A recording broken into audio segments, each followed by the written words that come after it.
to USA Global TV and Radio, where our mission is to provide education, entertainment, hope, and inspiration. USA Global TV and Radio connects you with experts and audiences all around the world every single day to help you succeed in business and to live a richer life. Visit us at usaglobaltv.com to learn about career and life-changing training and mentoring programs like the Listening Mentor. Subscribe to our newsletter to stay informed about our special programs and offers. Discover how you can become a guest on one of our shows or a host or producer of a USA Global TV and Radio show of your very own. That's USA Global TV and Radio, where the doctor is always in.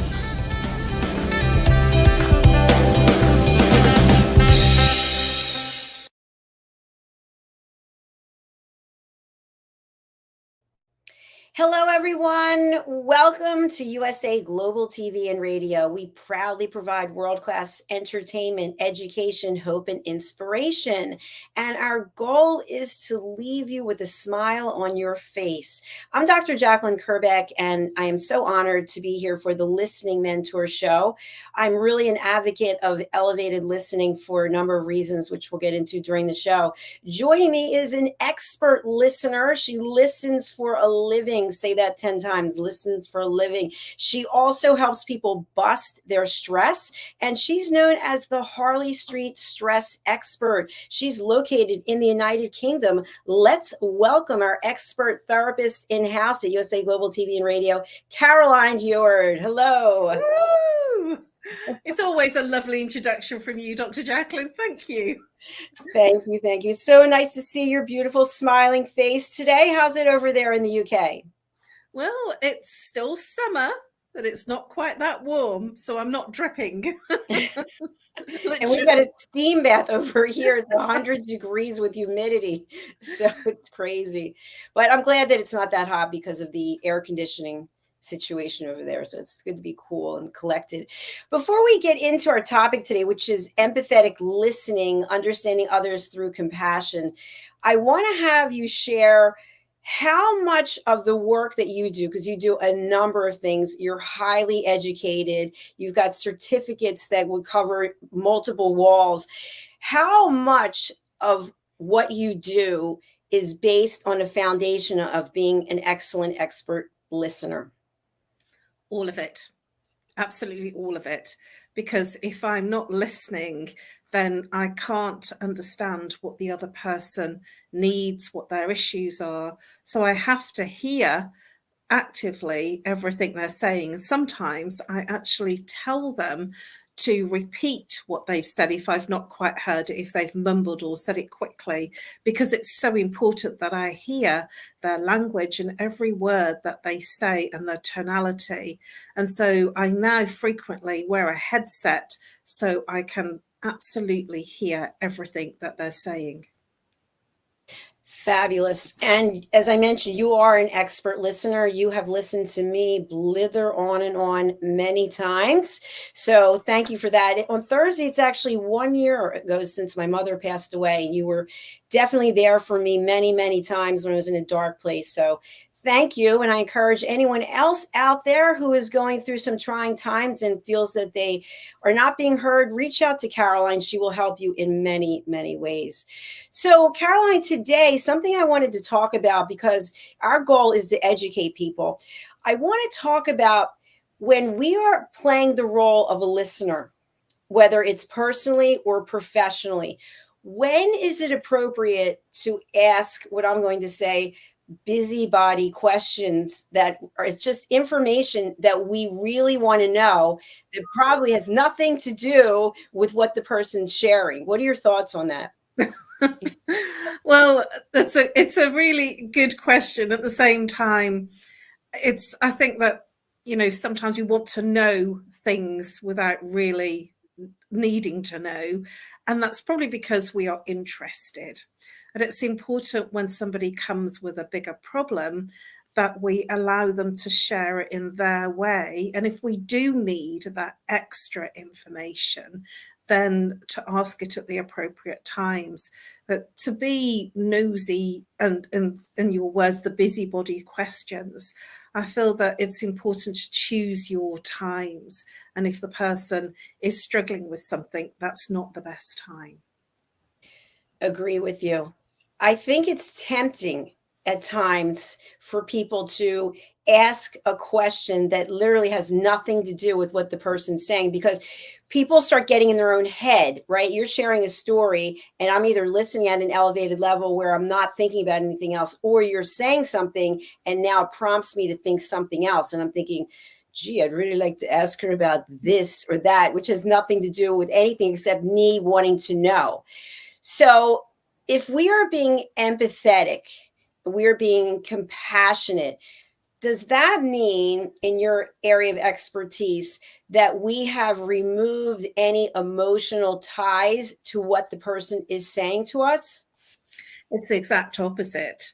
What we are removing is our inner dialogue. We are removing that inner conversation that we have, our inner questions, and being fully present with the other person and absolutely listening from an emotional place rather than from being in the head and in a thinking place. Because while we're thinking and working out what we think about something that they've said, or while we're trying to work out our next question, we're absolutely not listening.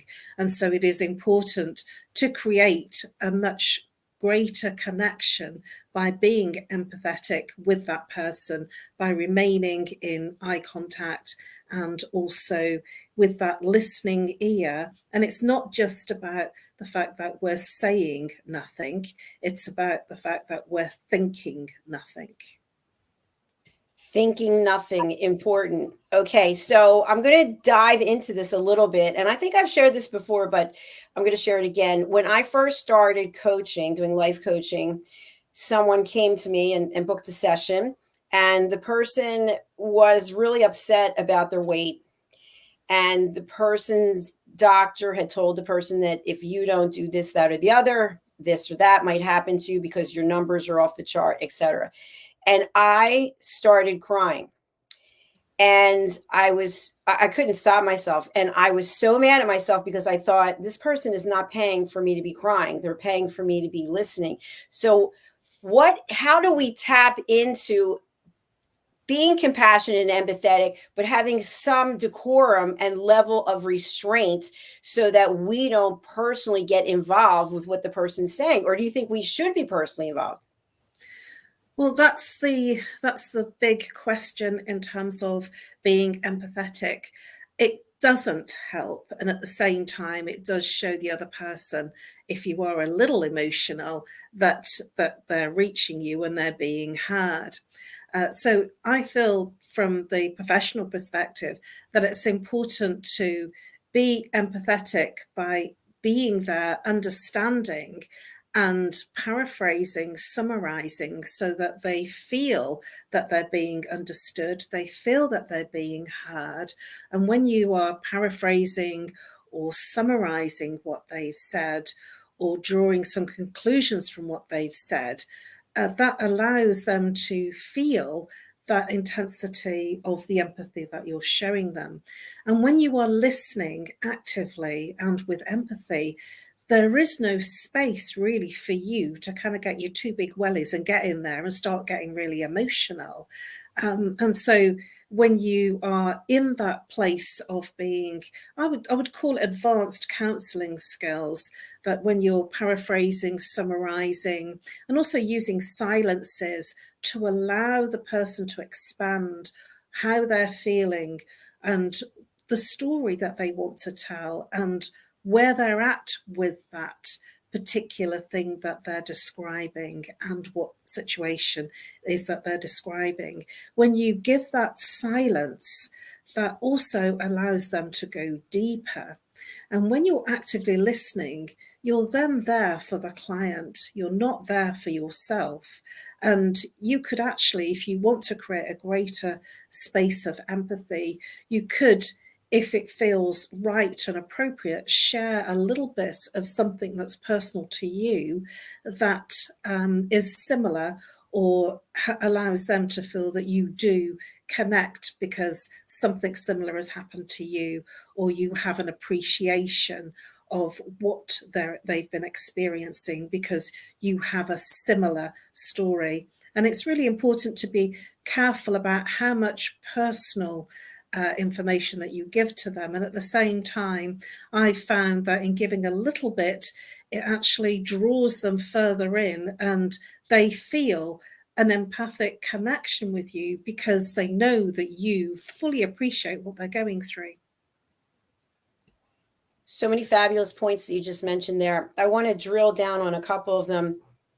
The first is, if you are in a personal situation with someone, you have a relationship with this person, and maybe you've taken our course, The Power of Listening, and you're an elevated listener, or you're someone who studied listening, or you were educated on it, and you listen to what the other person has to say, and then you ask permission. At least that's what I learned in coaching. May I share a story with you?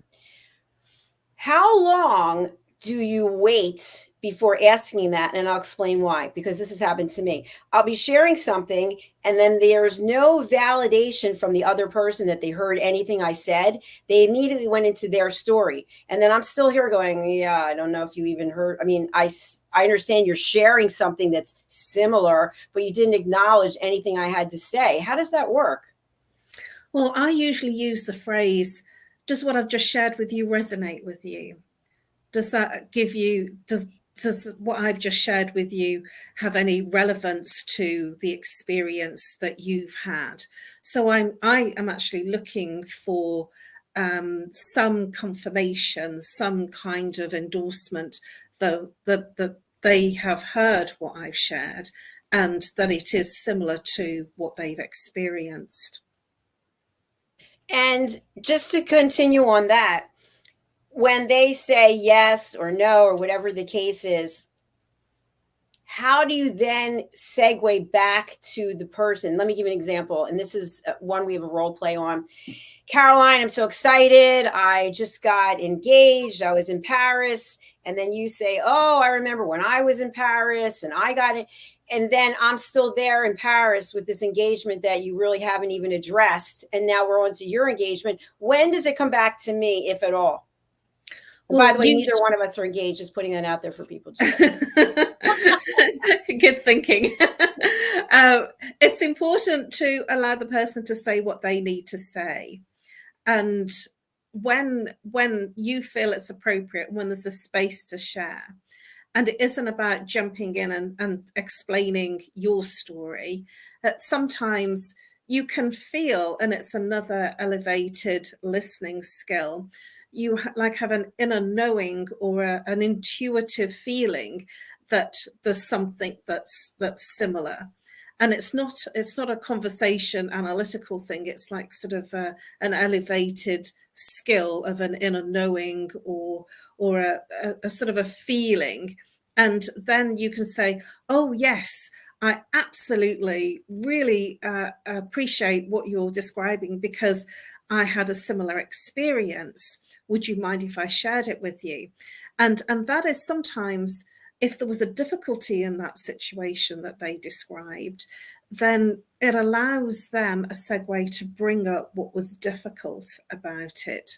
Sometimes people find it very difficult to share everything that's been challenging in a quick succession of the one session.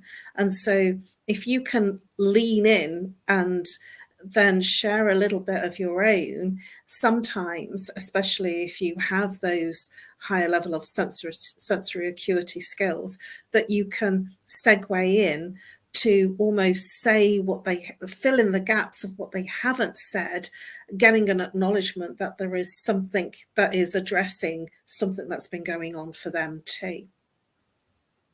And you and I are both trained listeners. Majority of people, I'm going to say, probably are looking for some additional education. By the way, we have Gaffa Brumley Precy watching live. Hello, nice to have you with us. So for the person who doesn't have training like what we have, what I've been told in classes that I've taught is person says, yes, I'm listening. I'm listening to what you have to say. And then they secretly, silently are judging everything that you have to say, but they're under control. They're not saying anything about it. And then once you finish what you have to say, they literally attack you. They barrage you with all these things because they've judged what you've said. So they gave the impression that they were going to be listening fully and giving you a gift of that listening, and it turned into something that caused an argument. You have to choose the people you share with. And I know that sounds, I'm smiling, almost laughing, and at the same time, we know those people that we can trust or not trust. Or we learn as we go through life who we can share something with and who's going to jump straight in and share their judgments about what you are saying. So it's important to choose your confidant wisely and to keep close to your chest until you feel safe. That's the important thing, for you to feel that it's comfortable for you to share. And the way I would say that would work is if they share things with you and you share a non-judgment with them, sometimes, especially if it's the right confidant, then you can in turn share things with them and expect the same behavior back. I do have a philosophy on that, and that is that to treat others as we would like to be treated ourselves. And so when we are respectful of people's confidences and not stepping into a place of judgment, I feel that when you are that type of person, then it comes back the other way. But if you are stepping into a place of judgment, then expect that same vibrational energy from other people. And so it is a bit of a virtuous way to live. And I have been caught out before now. And at the same time, I feel that to go into a place of trust in each conversation is important. But choose the people wisely that you choose to share a big confidence, and make sure that they are trustworthy, and they almost have to earn your trust for those deeper confidences. That is a key takeaway from the program today. I love it. To make sure that the people you share with, you can trust and that they're not going to judge you. So I'll share a quick story, but not that long ago. I'm not going to say how long ago, but not that long ago. I was asked how I was doing. And I said, I'm happy to share. However, I would appreciate it if you do not make any comments or try to solve what you perceive to be as problems. Are you willing to agree to that? And the person said yes. And I couldn't even get through what I was about to talk about. And the person started giving solutions. And I said, I'm sorry. First of all, you interrupted me. And second of all, you said you were going to listen. Well, I think you're making a big mistake. And so I immediately thought, okay, I'm not going to go down this path. But this is what happens in relationships where you've known someone for a long time. There are these patterns of behavior. So let's say when you're talking about choose your confidant wisely, let's say a person's married or they're in a long-term relationship, and that person is supposed to be the one they can speak to. What if you're working on yourself, but the other person's still where they are? Do you continue to reach out to them, or do you turn to someone else? You are asking some very deep and meaningful questions here tonight. It depends on the situation, and I'm going to caveat it that way. It depends on what it is that's come up for you, because sometimes it's easier to speak to somebody outside of the relationship because they will have an external perspective, and then to go inside the relationship and then speak to your partner. I feel that sometimes you can be so close to something that it's difficult for each person in that relationship to see the other person's perspective.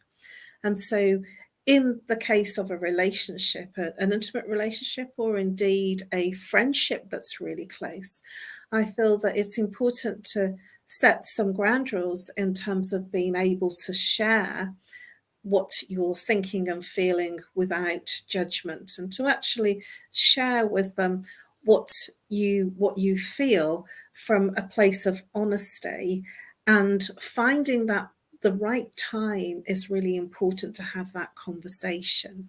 Because if it is bringing up difficulties within that relationship, it's important that to understand that there are two sides to every perspective. There's theirs, yours, and then there's a third one, the truth.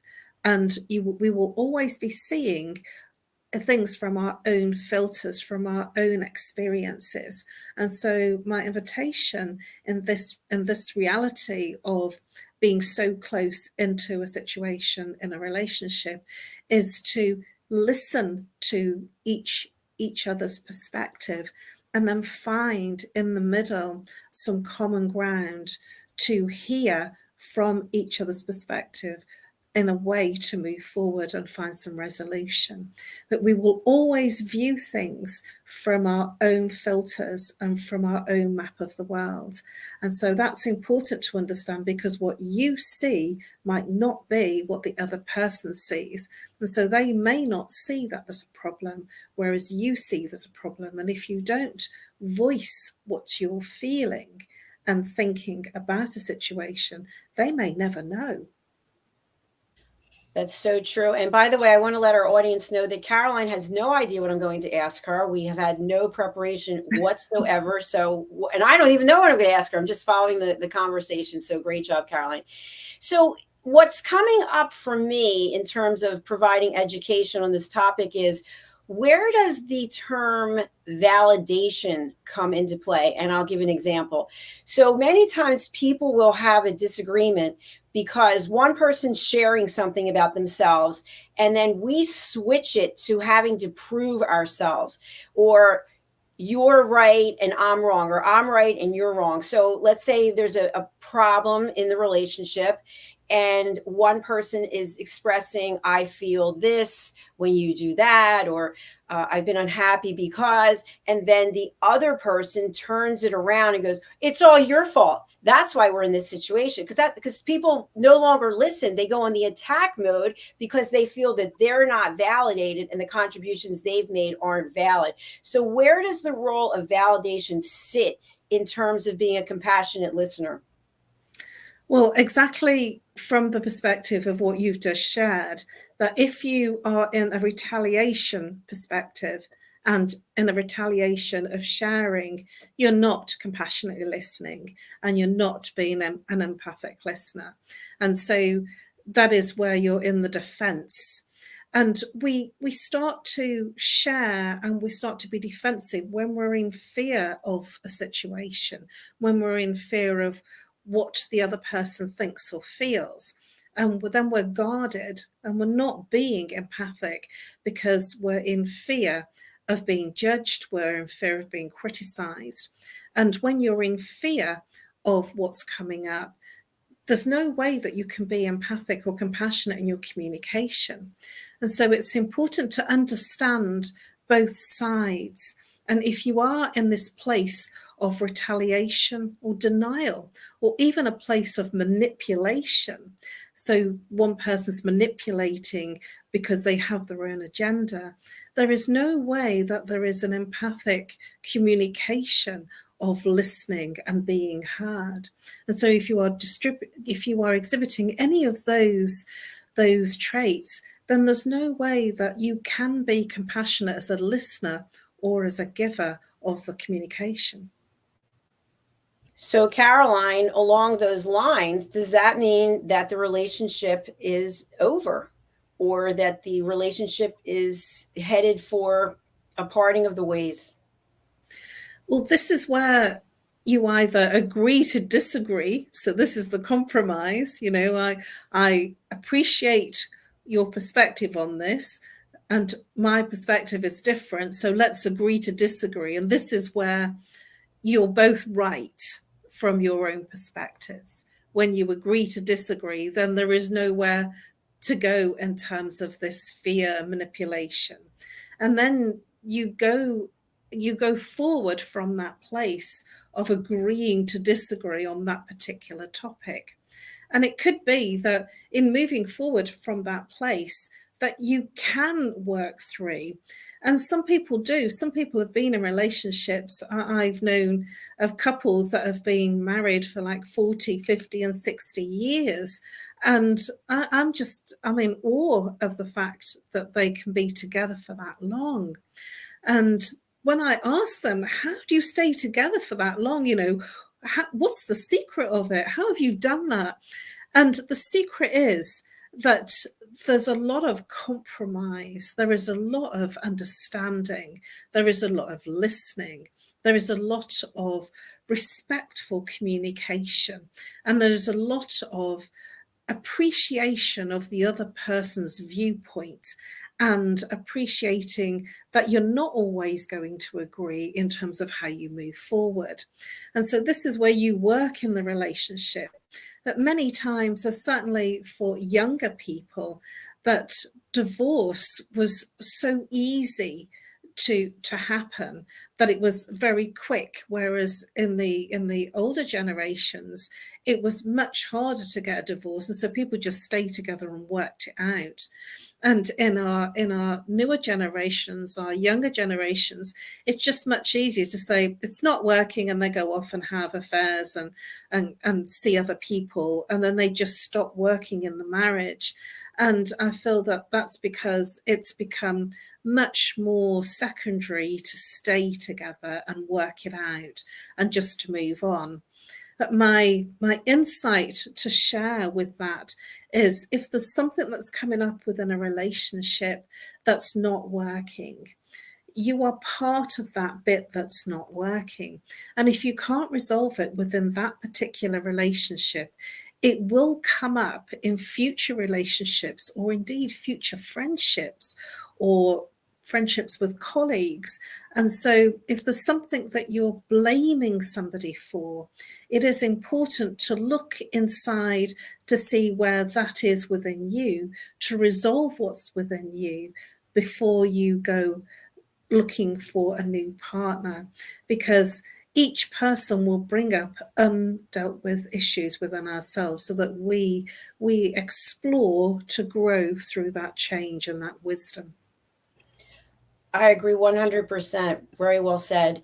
Now, to the point that you just made, let's say you have, and we're giving hypotheticals, by the way, because I'm not in a relationship. I don't think you're in a relationship. So we're just questions, for people to think about. So if you are in a long-term relationship with someone and it's not working, it hasn't been working, and you decide to do some work on yourself, maybe you get a mentor, a coach, a therapist, work with someone like yourself, and all of a sudden, as a result of you doing the work, you might see things you hadn't seen before, which now ultimately, if the other partner is not willing to do the work, you might say, wait a minute, I am now waking up and I see that I was doing this. You're also doing that. You don't want to work on it. So hasta la vigo, baby.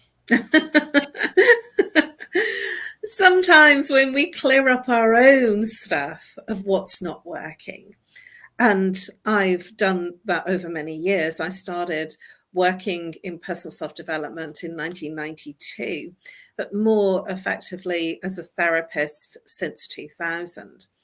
And in that space since 1992, I evolved very much professionally and personally, because I was exploring what I could and couldn't do, and I was exploring those conversations with different people and doing things that I wouldn't have had normally access to do in my normal working day when I started doing my personal self-development work.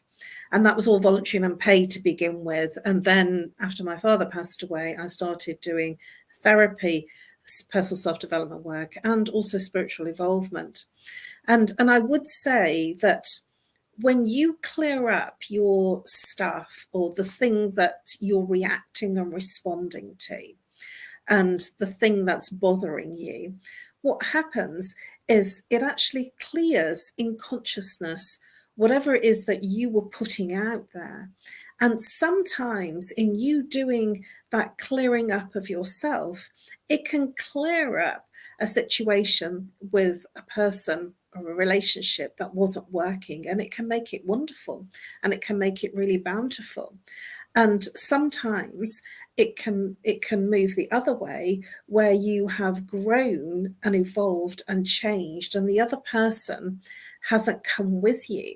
So it can go both ways. And I know of a number of very, very evolved couples that are doing a lot of work on themselves and doing work together, who have been incredibly close as a couple, and then they've split up because they've evolved and gone their separate ways. So there is no right or wrong in this. And I always consider the cliche, water off a duck's back. If you are responding and reacting, that response and reaction is yours. So there's something in you that's undealt with.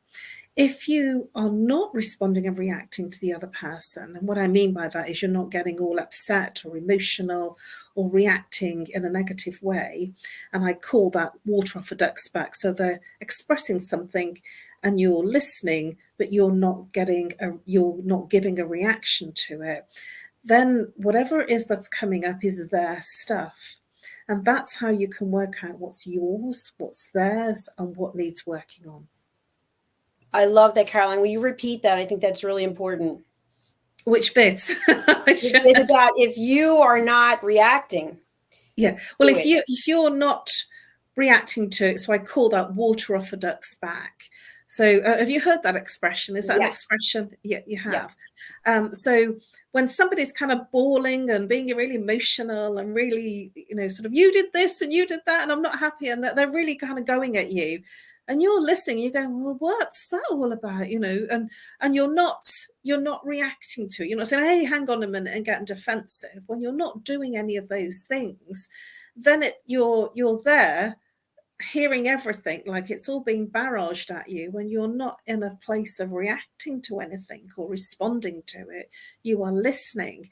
And so in that place, you are in observation, and you're not taking it on because it's not your stuff.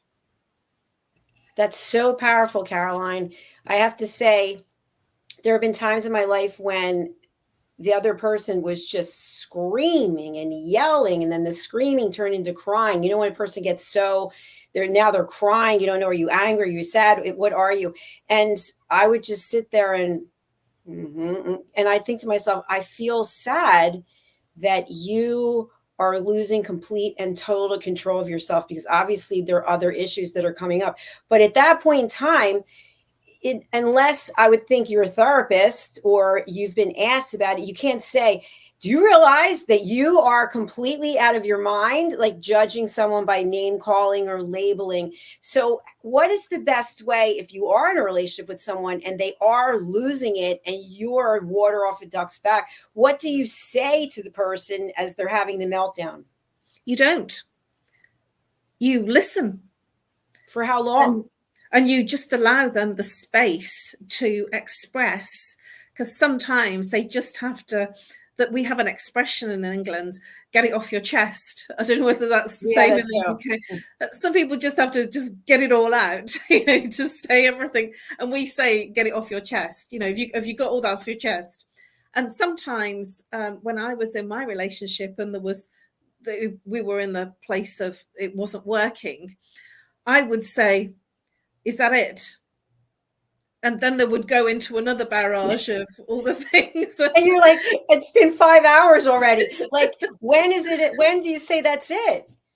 Well, but when you said, and I don't know whether that's coy or cheeky, I want to know when we were going to end this barrage of, somebody kind of having a go at me. So I say, is that it? Is there any more? And so then they would come out with the next barrage. And then when you are not reacting and responding, they run out of steam. They've said it all. It's all off their chest. What comes after that then? Sadness, crying? They become calm. They become calm. They feel not judged. they've been listened to.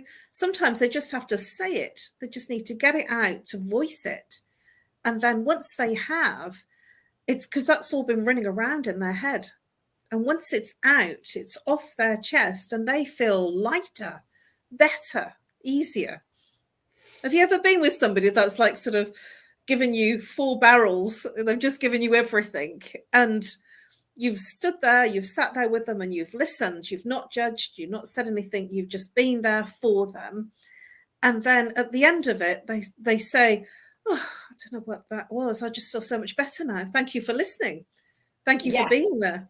Yes. So I want to give an example, which I've given before, but I think it makes sense, and it's no longer important that I hide what it was. But I was in a professional situation as a fitness trainer, and the manager wanted to speak to me at some point after the class. She took the class, and she literally backed me into a wall, screaming and yelling, because the class that I was teaching was not the same way that she taught the class. And I literally ended up from over here with my back against the wall in a corner, and she just kept going and going. And I said to her, is there more? And there was more. And after she finished, she said, you don't know how hard that was for me. And I'm thinking, really hard it is I didn't say anything. And she said, I feel a lot better. And I said, great. I'm glad that you were able to share, and I'm glad you were able to feel better. And when I left and got in my car, I cried. And the reason I cried was I felt like, and this is why I'm bringing it up, I felt like I was abused. I felt like I was bullied. I felt like there was no decorum or respect. And that is what I think happens in relationships when relationships are troubled, or it's the same pattern going over and over again, that one party is completely unloading on the other party, and the other party learns to just take it. But by taking it, even though if you say to yourself, well, maybe some of that's correct, it's the way that it's delivered to you that I think, I'm just using myself, for example, I would never want to work for that person again. I would never want to socialize with that person. In fact, I don't want that person following me on any social media. So that's because I feel like I was abused. Whether the information was correct or it wasn't correct, I don't think it was delivered in a way that was compassionate and empathetic. And many times in relationships, that's how one party treats the other. So what are your thoughts? Well, I call that baggage. That's what I would call that they've offloaded their baggage onto you. And we all have a certain amount of baggage that we're carrying with us unless we've done some work. And even when you've done some work, you can't get to your adult age without having stuff that hasn't worked out for you. And so we become that becomes part of our lives and part of our baggage. And if that's your baggage and you're throwing that, verbally vomiting that over someone, and they didn't ask for it, that's their stuff. And it depends, and then you make a choice. It depends on whether you want to be working with them or be in that relationship with them or not, because that is something that they have to work through. And if you are being affected by it, you have a choice of whether you stay or whether you leave. And so it's all about choice. And we all have stuff that's happened in our lives that has been challenging and being difficult. And it really just depends on how we manage that in terms of our emotional intelligence and how much we are respectful of others. Sometimes we can be so respectful and so demeaning that we don't become ourselves and we're not expressing from our true self. And so I feel from that place, it's important to be respectful of yourself in terms of your boundaries and communicate to others where your boundaries are. Because if your boundaries are very loose and people are overstepping them, this is where you can tighten your boundaries so that other people, because when you're respectful of your own boundaries, other people will be respectful of yours too. I love you. We could talk about this for endless hours. We have a show after this, but I do have one more question. And the question, I think, you can relate to, probably I can relate to, and probably other people can relate to it as well. I've definitely been in dysfunctional relationships. I'm raising my hand now and saying yes. And I was a part of it because I allowed it to happen. I didn't have any boundaries. I didn't speak up for myself. But what I think is important also for other people, because there are people out there right now who are listening live or on the replay, and they're shaking their head and they're saying, that's what I got going on here. But they either feel so beaten down so that their self-esteem is at a very low point in time, or maybe their children, or maybe there's grandchildren, there's properties, there's this, there's that, and they feel so guilty to do anything, and they're left in that position where their life just feels overwhelmingly sad. What advice do you have? What is the first step that someone in that position can do? To recognize that they're not happy, to make a decision, a choice of whether they stay or whether they leave the situation. And that is something that's an internal experience of working out whether it's good to stay there, because sometimes people stay in those kind of situations because they don't know anything else, or they've been in that relationship for a long time and don't know what it would be like to not be in that relationship. So they stay, and they stay in what is an abusive relationship that's non-respectful. And so it's quite hard. And I have total empathy for anyone that stays in a relationship that's very abusive, whether it's emotional, mental, physical, or sexual. It's something that is going on because there are a lot of very manipulative people in the world, both men and women. And there are some very manipulative women too in relationships because they're working in their masculine energy. So this isn't just saying men, this is saying both men and women can be highly manipulative. And it's important to make a decision about what you want to experience. And my analogy for this, especially as I've lost very, very close friends and very good friends, and I've lost a brother and my dad, is that I absolutely appreciate we are here for a very short time on this earth plane. And so I feel that it's important to live rather than to suffer in your lifetime. And even though we have enough going on with things that are going on in the world, to make a choice of how we choose to live in our relationships or not. Sometimes it's better to be in a space on our own before and heal before we decide to go into a new relationship. So this is a very compassionate response, that it's okay to say, no, this is not okay. And it's also okay to not be okay. In a time when there are so many people who have mental health concerns and people are just feeling so down about themselves, you are spot on, as always. Fantastic direction and advice that you've given today. So friends watching, friends listening, because now we also have podcasts as well as our live broadcasts, please do not suffer alone. Please do not think that you are not worthy, that you don't deserve to be happy, all these negative emotions that come up. Caroline is here to help you. She is an expert. She has helped me many times, and I encourage you to reach out to her. Caroline, what is the best way for people to get in touch with you, and who is a good client for you? Thank you, Dr. Jacalyn. You can reach me if you email me on nomorestress@live.co.uk, or call me if you're international, +44. If you're local in England, 07523 120 189. The kind of client that I can help is the one that's reached a point that they want to do something about what's not working. So if you have a difficult relationship, as we've been talking about relationships, and you want to work through, I work with all sorts of different methodologies. I also work with chakra psychology and root cause therapy, identifying the root cause of why the experiences why the experiences that you're experiencing are repeating, because it might be not just one relationship, it might be other relationships, and it might be that you're starting to think that every man or woman is the same, and there's something within you that we can address and change. I'm also a behaviorist, and so behaviors are really easy to change when you know what's not working. And if you have any physical aches and pains, if you have any anxiety, stress, or any depression where you're not sleeping and your mind is constantly going, please reach out, because I can help you break through the patterns that are causing your stress, anxiety, depression, or your relationship issues. And I look forward to helping you bust your stress.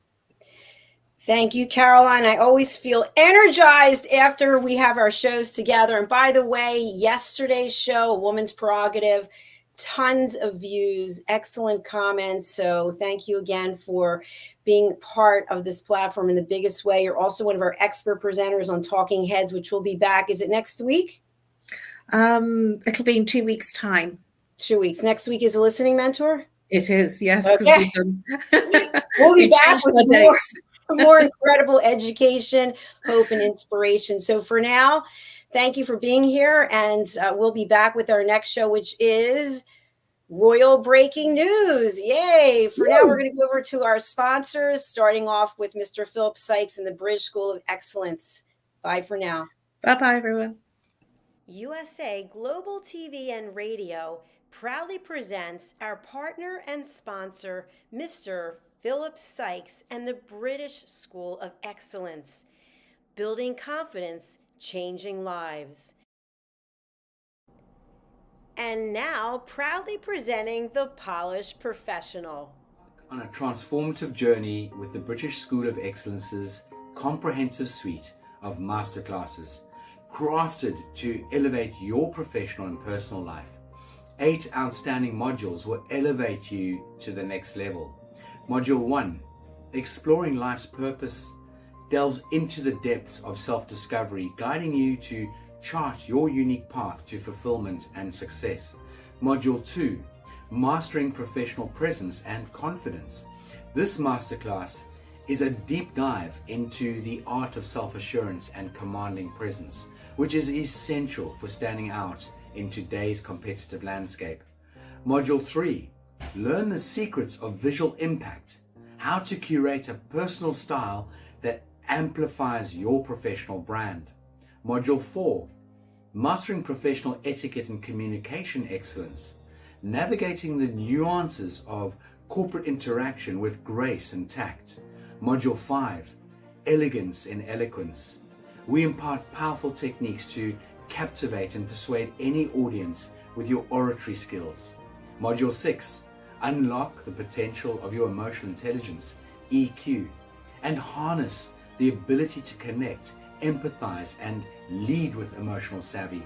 Module 7, Mastering DISC, building a gateway to understanding behavioral styles, fostering better personal and professional relationships. Module 8, Mastery in Dining Etiquette, building your confidence to perfect the subtleties of dining with finesse, enhancing your social savviness at any table. Step into the Polished Professional program where poise, elegance, and excellence aren't just taught, they're instilled for life. Join us to redefine your potential and polish your professional edge. To learn more, go to thebritishschoolofexcellence.com. The British School of Excellence are investors in people. Let us invest in you.